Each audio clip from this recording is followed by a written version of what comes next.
Ang kwentong ito ay hango sa totoong buhay. Karanasan ito ni Rolindo. Taong 1998, Norala, South Cotabato.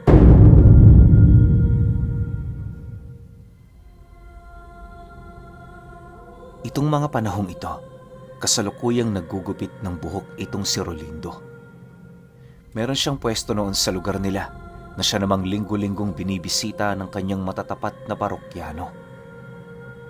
Bakla itong si Rolindo, kung kaya't meron talaga siyang talento pagdating sa larangan ng panggugupit at pagpapaganda sa wangis ng isang tao.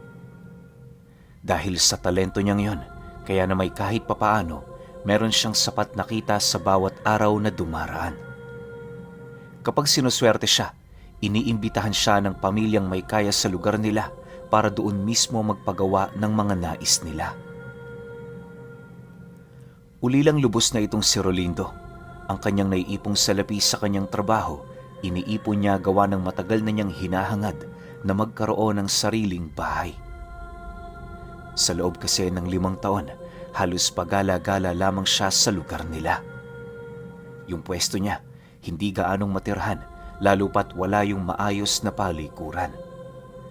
Naghihikahos man, patuloy pa rin siyang nagpapakatatag alang-alang sa kanyang sarili. Sa pagsapit ng buwan ng Disyembre nitong mga panahong ito, mas lalo pang naging abala si Rolindo sa kanyang gawain. Kung noon, nakakatatlong gupit lang siya sa buong maghapon, ngayon halos umabot na ng 5 ang mga parokyano niya. Nagtitiis man dahil sa pagod, alang-alang sa salapi, ginagawa niya ang lahat ng kanyang makakaya. Sa sobrang pagkaabala niya, aminado siyang wala na siyang ibang inisip kundi ang mabuhay. Lahat din ng mga paniniwala ng karamihan sa kanilang lugar, mariin niya yung tinatalikuran sa kadahilan ng hindi naman siya doon nagpapaniwala. Isang hapon, habang nagsasarado ng pwesto itong si Rolindo, nakasilay siya ng isang lalaking hukluban na dumaan sa kanyang harapan. Paglagpas ng matandang yon, bigla naman siyang napahawak sa kanyang ilong gawa ng napakalakas ng amoy nito sa katawan. Bilang isang bakla itong si Rolindo, normal na para sa kanya napansinin ang mga bagay na kahit hindi naman karapat-dapat na bigyan ng atensyon. Dala ng kanyang pagkabigla, agad niyang hinabol ang matandang yon. Sabay tanong dito ng, "Tay, saan ka ba nang galing? Bakit parang amoy patay kayo?" Nang marinig ng matanda ang sinabi nito, tumingin lang naman yun sa kanya mula ulo hanggang paa. Pagtitig nito sa kanyang mga mata, nasipat niya yung may kung anong binubulong sa hangin at kasabay nito ang dahan-dahan itong pagtalikod sa kanyang harapan. Ni isang salita wala siyang narinig sa matanda na siya namang labis niyang ikinagulat. Dahil sa mga nangyari, minabuti niyang bumalik na sa kanyang pwesto para ipagpatuloy ang kanyang pagsasarado. Nagkataon kasi noong may pupuntahan siyang piging, kaya na may maaga pa siyang nagsara ng kanyang negosyo. Sa paglalim ng gabi, walang ibang inatupag itong si Rolindo kundi ang pag-iinom kasama ng kanyang mga kaibigan. Dala ng kanyang kalasingan, pilit niyang ginawang katatawanan ang matandang minsan niyang nakita sa daan. Bagaman ilang beses na siyang sinuway ng mga kasama niya na itigil ang panglalait sa matandang yon, hindi pa rin siya nakinig. Maya-maya pa, bigla na lamang siyang natigilan sa kanyang pananalita nang maramdaman niyang unti-unti nang nag-iiba ang kanyang pakiramdam.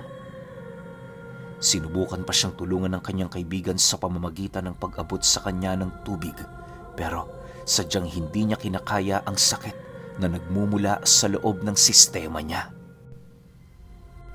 Sa pagdating ng puntong naramdaman ni Rolindo na parang dinudurog na ang kanyang puso, bigla naman siyang nagsisisigaw habang patuloy na hinahawi ang mga inuming naroon sa mesang nasa harap niya. Marami man ang pumigil sa kanyang ginawa pero hindi yun sapat para mahadlangan ang kanyang kakaibang nararamdaman sa katawan. Hindi naglaon nang maagaw na niya ang atensyon ng karamihan na pilitan ng humanap ang mga taong naroon nang makakatulong sa kanya. Nagkataon namang albularyo ang lolo ng kaibigan niya, kung kaya't yon ang unang nagbigay ng lunas sa kanya.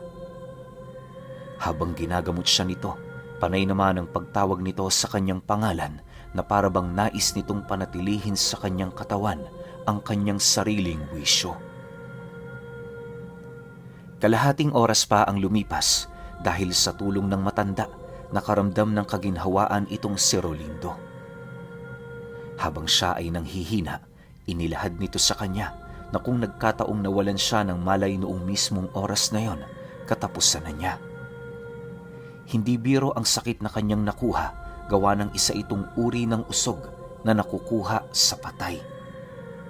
Kalimitan niyang tinatangan ng mga taong namatayan pa lamang at nasa proseso ng pagdadalamhati. Umiepekto ang usog na yon kapag ang isang taong naghihinagpis ay nagtatangan din ng itim na aral. Para hindi na sila gaanong masaktan sa pagkamatay ng mahal nila sa buhay, ginagawa nilang usog ang kanilang nararamdamang pighati upang ipasa yon sa ibang tao. Sa oras na mapatay ang taong nabahagian nito ng usog, mas lalo pang lalakas ang tinatangan na aral nito. Dagdag pa ng matanda, hindi biro ang nakasalamuhang tao ni Rolindo. Kung hindi ito nagkakamali, meron yung dugo ng isang mangkukulam dahil sa lakas ng usog nitong sa patay na ibinahagi sa kanya. May posibilidad ding bumalik yun dahil sa masamang salitang natanggap nito mula sa kanya. Iho, kapag nakita mo ulit ang taong yon, humingi ka sa kanya ng tawad at bumalik ka sa akin. Maging mapagpakumbaba ka kung nais mong humaba pa ang iyong buhay. Huwag mo na ding kontrahin ang mga sasabihin ko sa iyo. Ang mahalaga, makahingi ka ng tawad. Wika ng matanda sa kanya. Nang marinig naman yon ni Rolindo, tumangulang naman siya habang humihinga ng malalim. Makalipas lamang ang ilang oras, nagpasya na siyang umuwi sa kanyang pwesto. Nang akmang aalis na siya roon, nagmagandang loob ang isa sa mga kaibigan niya na pansamantala na muna siyang tumuloy sa bahay nito. Hindi naman tumanggi si Rolindo, lalo pat aminado siyang kailangan niya din ng tulong noong gabi sa kadahilanang nanghihina pa ang kanyang buong katawan. Sa pagsapit ng tulugan, kahit papaano naging kampante naman siya sa bahay nito. Wala siyang ibang inisip kundi ang tungkol sa matanda at kung papaano yun makakausap para humingi ng tawad. Dala ng kanyang pagod, hindi niya napansing nakatulog na pala siya. Habang mahimbing na natutulog itong si Rolindo, bigla namang pumasok sa kanyang panaginip ang tungkol sa isang lalaking may matikas na pangangatawan na nakasuot ng talukbong. Bagaman may dala-dala itong tungkod, hindi mo masasabing nanghihina ito. Sa paglapit ng nilalang na yun sa kanya, dahan-dahan itong inialis sa katawan ng kanyang talukbong na siyang naging sanhi upang doon masilayan ni Rolindo ang naaagnas nitong pagmumuka. Inilapat ng lalaking yon ang hintuturo nito sa kanyang noo habang nagwiwika ng, "Mula sa araw na ito, isinusumpa ko ang katawan mo." Matapos namang marinig ni Rolindo ang sinabi nito, bigla niyang naramdaman ang paggalaw ng kanyang laman loob sa kanyang sistema. Nag-umpisa na ring sumikip ang dibdib niya, kaya na may napahawak na lamang siya dito habang lumulupasay sa lupa. Sa puntong yon, kahit alam niyang panaginip lang ang lahat, hindi niya maiwasang mabahala, gawa ng kahit anong gawin niya, hindi niya kayang bumalik sa kanyang katawang lupa. Makalipas pa ang ilang minuto, nang akmang nawawala na siya ng malay, naramdaman niya ang isang malakas na sampal sa kanyang muka. Pagbalik ng kanyang ulirat, doon niya narinig ang kanyang kaibigan na tinatawag ang kanyang pangalan. Sa pagmulat ng kanyang mga mata, tumambad sa kanya ang kaibigan niyang panayang pagsampal sa kanya gamit-gamit ang tsinelas. Imbis na magalit itong si Rolindo, minabuti niyang magpasalamat sa kanyang kaibigan habang hinahagkan ito. Lumipas ang mga araw, naging bigo siyang mahanap ang matanda. Habang patagalang panahong hindi siya roon nakahingi ng tawad, animoy may kung anong karamdaman siyang napansin na dahan-dahang umuusbong sa kanyang katawan. Sinubukan niya na yung patingnan sa albularyo pero bigo yung mahanap ang sanhi ng kanyang sakit. Sa pagsapit ng Biyernes ng sumunod na linggo, nagdesisyon siyang hanapin sa kanilang baryo ang hukluban. Nang hihina man ang katawan, desidido itong si Rolindo na mahanap ang matandang yon. Sa pagdating niya sa dulo ng kanilang lugar, bumungad sa kanya ang isang barong-barong kung saan nagpapahinga sa labas nito ang matanda. Sa pagtitigan nilang dalawa, dahan-dahan namang tumalikod ang matandang yon para pumasok sa bahay nito. Nang masipat yon ni Rolindo, hindi na siya nag-alangan pang sundan ito. Paglapit niya sa entradang pinto ng kubo, napahagulgol na lamang siya sa pag-iyak habang humihingi ng tawad. Nang marinig naman ng matanda ang kanyang pagsisisi, dahan-dahan naman itong binuksan ng pinto para siya ay tingnan. Sa pagharap nilang dalawa, nanatili naman yung tahimik at animoy walang panahong makipag-usap sa kanya. Makalipas pa ang ilang minutong pakikipag-usap ni Rolindo sa matanda, nasipat niyang ngumisilang ito habang patuloy na nagmamasid. Dahil sa naging aksyon ng matandang yon, hindi naman niya maiwasang magalit sa kadahilan ng buong pagpapakumbaba na ang kanyang ginawa, ngunit tila bang wala pa rin yung hangad na siya ay patawarin. Sa pagdating ng puntong hindi na niya maatim ang panlalaro nito, dahan-dahan naman siyang tumayo para yon ay kumprontahin. Ayon kay Rolindo, hindi naman makatao ang ginawa nito sa kanya, lalo pat insulto lamang ang natanggap nito noong mga araw na yon. Hindi naman niya yun sinaktan o kung ano, bagkus ay aksidenteng nakabitaw lamang siya doon ng masasakit na salita dahil sa pilantik ng kanyang dila. Dagdag pa nito, wala sa katwiran ang parusa ng matanda sa kadahilan ng buhay na niya ang nakataya. Nang marinig naman yon ng hukluban, nasipat niya itong dahan-dahang ibinabalik sa ulo nito ang kanyang talukbong.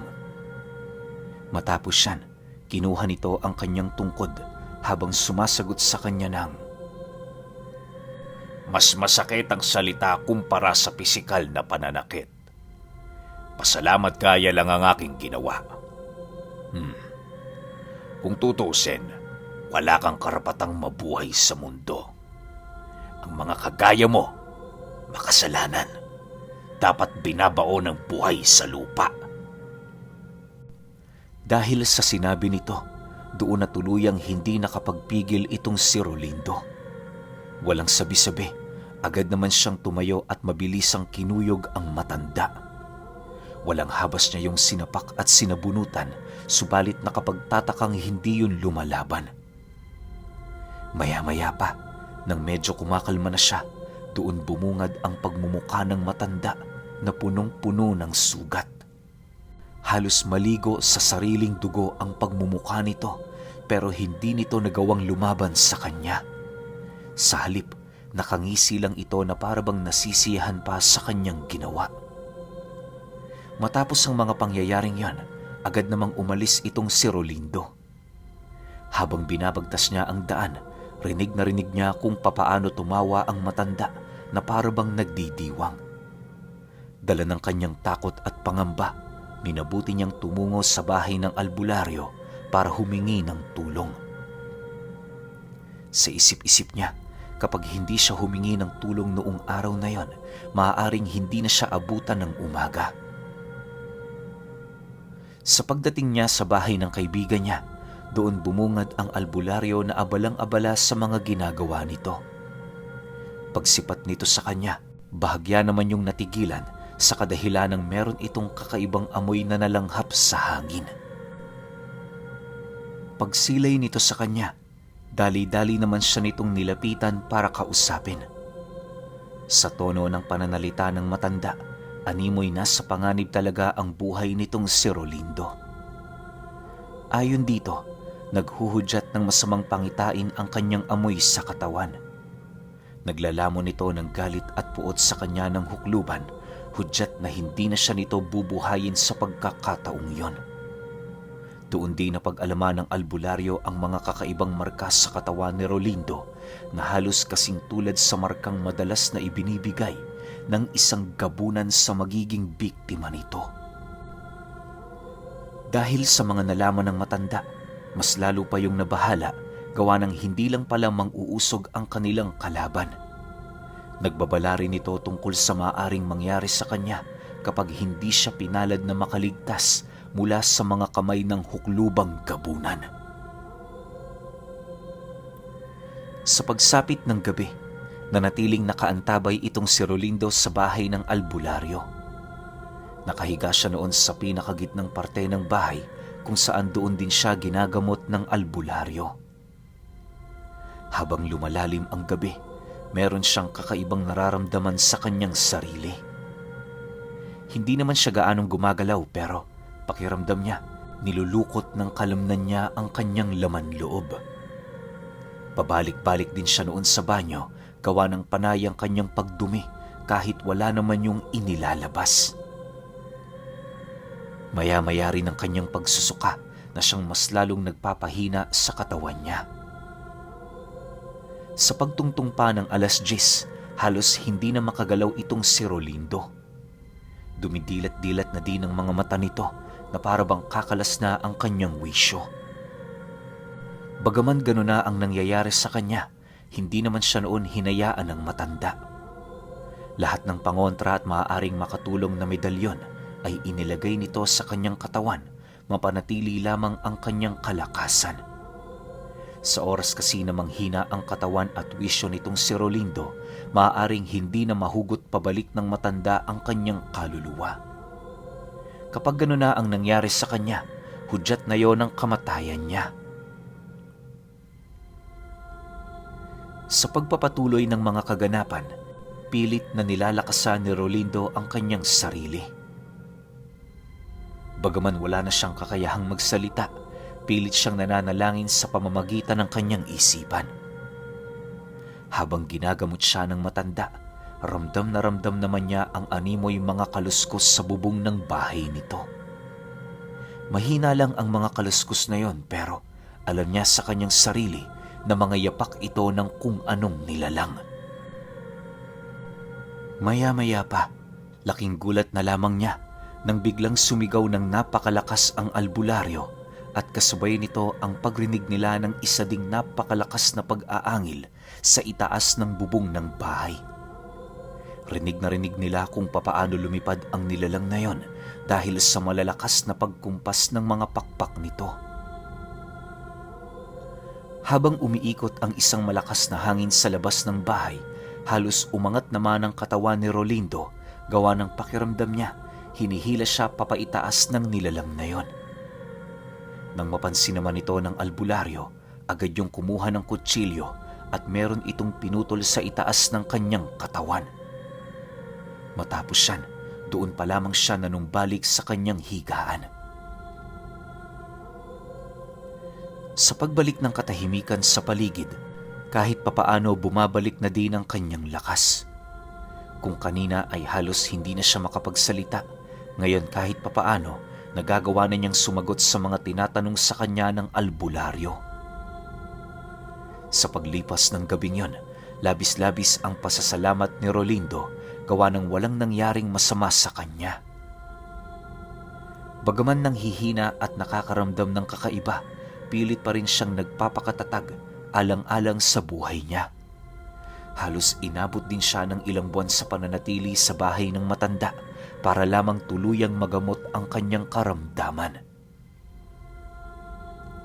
Ayon kay Rolindo, sa loob ng 2 buwan, hindi talaga siya tinantana ng huklubang gabunan. Gabi-gabi yung bumibisita sa bahay na yon para lamang pahirapan siya. Inakala niya din noong hindi na magtatagal ang kanyang buhay pero dahil sa malasakit sa kanya ng albularyo kung kaya't nagawa niyang makaligtas. Masalimuot at talaga namang nakakapangilabot ang pinagdaanan ni Rolindo. Naging masaya naman siya kahit papaano. Dagdag pa niya na sa loob ng mga buwang yon, ilang beses siyang tinangkaang patayin ng huklubang gabunan. May mga gabi ring hindi siya nakakatulog buong magdamag sa kadahilanang tumutulong na dito ang isang makapangyarihang batibat. Nabago lamang ang mga pangyayaring yon noong nagdesisyon na ang albularyo na kausapin ang matandang malaki ang galit sa kanya. Dahil sa pareho itong may alam pagdating sa lihim na karunungan, kaya na may nagawang mapakinggan ng hukluban ang albularyo. Imbis na ipagpatuloy nito ang paghahanap ng paraan para siya ay kitila ng buhay, nagdesisyon yung idaan na lamang ito sa isang duelo. Matapos yung mapag-alaman ng albularyo, wala na itong nagawa kundi ang sumang-ayon. Sa gabing yon, nagkaroon ng laban sa pagitan nilang dalawa. Tumungo sila sa malayong lugar kung saan hindi sila masisilayan ni numan. Saksi ang albularyo kung papaano magpalit ng anyo ang hukluban sa kanyang harapan. Doon niya din mismo nakumpirma, isa nga yung gabunan na merong dugo ng mangkukulam. Kahit ganun ka makapangyarihan ang kanyang kalaban, buong lakas niya itong hinarap. Lahat ng kanyang tinatagong lihim at mutya, inilabas niya noong naganap ang duelo nila upang ipagtanggol ang buhay niya. Sa unang 5 minuto ng kanilang duelo, halos maghirap ang albularyo dahil sa kakaibang abilidad ng hukluban. Ang dilim na bumabalot sa paligid nila, nagsisilbi itong pangkubli at proteksyon laban sa kanyang presensya at sa kakayahan ng mga medalyong tinatangan niya. Noong una, pilit lang siyang dumidepensa pero nang malaman na niya ang sikreto ng kahinaan ng hukluban, doon na niya ginawa ang kanyang pag-atake. Malakas naman ang albularyong yon pero bago niya tuluyang mapaslang ang gabunan, nagtamo siya ng malalalim na pinsala sa katawan. Sa kasamaang palad, nabalda ang kalahati ng katawan nito na siyang nagbigay ng mabigat na pasanin para kay Rolindo. Nang gumaling na siya, nanumpa siyang kailanman hindi niya pababayaan ang matanda. Malaki kasi ang utang na loob niya rito, lalo pat kung hindi dahil sa sakripisyo nito, hindi niya kailanman masisilayan ang kagandahan ng mundo. Kahit marami ang nagalit noon kay Rolindo dahil sa nangyari sa matanda, taas noon niya pa rin ginawa ang kanyang parte para yon ay matulungan. Hindi rin naging hadlang sa kanya ang galit ng kanyang kaibigan upang maipagpatuloy ang kanyang gawain. Bagaman may mga panahong nanghihina siya, minabuti niyang magdasal para sa kaliwanagan ng kanyang isipan. Ganon at ganon palagi ang kanyang ginagawa hanggang sa dumating ang puntong hindi na niya namalayan na nagkakaroon na ng pagbabago sa katawan ng matanda. Dahil sa sakripisyo din ito, kung kaya't hindi naglaon, itinuring niya na itong hindi iba sa kanya. Sa paglipas ng mga taon, mas lalo pang napabuti ang kalagayan ng matandang yon. Nang mapansin ni Rolindo na muli na itong nakakalakad, labis-labis naman ang kanyang pasasalamat. Dahil sa pagbabago ng albularyo, kaya na may unti-unti na ring bumabalik ang relasyon nila ng apo nito. Sa pagtungtong ng taong 2011, tuluyan ng binawian ng buhay ang albularyo. Bago ito pumanaw, ipinasa nito sa kanya ang lahat ng kaalaman nito. Tinalikuran na din ni Rolindo ang pagiging isang bakla, gawa ng naliwanagan na ang kanyang isipan ukol sa katotohanan. Hindi niya hangad na iparating na masama ang pagiging bakla. Ang sa kanya lamang, mas mainam na lalaki ang nagtatangan ng mga lihim na karunungan dahil sa lakas ng kanilang mga paninindigan. Walang problema sa pagiging bakla. Ni minsan hindi ito naging kasalanan sapagkat wala tayong kakayahan na diktahan ang ating mga puso. Basta ba'y kung saan kayo masaya at komportable, mabutihan. Ang kinakailangan niyong iwasan, gumawa ng karumal-dumal na kasalanan. Bagaman tumanda ng nag-iisa itong si Rolindo, masaya naman siya kahit papaano. Sa ilang dekada ng pagtatangan niya ng karunungan, nagagawa na niyang maituwid ang mga kasalanan niya noong nakaraan. At aminado din siya sa kanyang sarili na ang pinakamatindi niyang kasalanan sa lahat ay ang pagkakaroon niya ng pilantik na dila.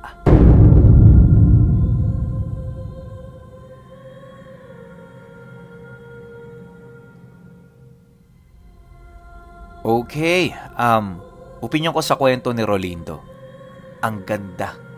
Sobrang balanse ng kwento. Alam niyo yun sa simula na, oo, alam naman natin lahat na karamihan talaga sa mga bakla mapanglait, di ba? Kasi yan yung way nila para magpatawa. Well, hindi ko naman nilalahat, no? May mga iilan talaga na ganun talaga yung ginagawa. Kaya nga nauso yung salitang okray dahil sa kanila yun. Kasi mahilig talaga sila mang okray. Though nakakatawa talaga yun sa ibang tao. Lalo na kapag maririnig mo tapos accurate na accurate yung sasabihin nila na panlalait. Sobrang nakakatawa yun. Ang kaso nga lang, yung nararamdaman ng taong nilalait nila, ano kaya? Siyempre, kung sa ating gagawin yun, masakit yun. Pero kasi sa sirkulasyon na itong mga to, marami kasi akong kaibigan ganyan. Normal na yun. Tsaka talaga normal yung okrayan, yung lalaitin yung itsura mo, yung suot mo, yung amoy mo, lalo na. Pero sa kanila wala lang yun na gusto lang nilang sabihin kung ano yung nasa loob nila. Tapos nagiging katatawanan na talaga kasi nga, palagi ba namang sinasabi, di ba? Sino ba namang hindi matatawa ron? Pero yun nga, yung maganda rito sa kwento na to, yung pagbabago ni Rolindo. Yung pagbabalik niya sa pagiging isang lalaki. Yun yung pinaka-solid dun. Pero alam nyo ba na may mga kakilala rin akong malalalim ang lihim na karunungan na bading din. Tas nakakapanggamot sila, tas may mga mutya rin sila. Kasi 'di ba, wala naman talagang kinalaman 'yun kung puro kang lalaki, kung bading ka o tomboy ka. Basta yung pananampalataya mo at yung pagmamahal mo sa Diyos talagang taus-puso mong ginagawa, yung walang hadlang. 'Di ba? Yung mananalangin ka na talagang galing sa puso, hihingi ka ng tawad galing sa puso, kakampi mo yung Diyos diyan. So, walang kinalaman dito yung pagiging purong lalaking barako mo o bading ka. Basta sinusunod mo lahat ng utos ng Diyos, wala kang ginagawang masama, wala kang inaapakang tao, ayos lang yan. Pero kayo pa rin masusunod.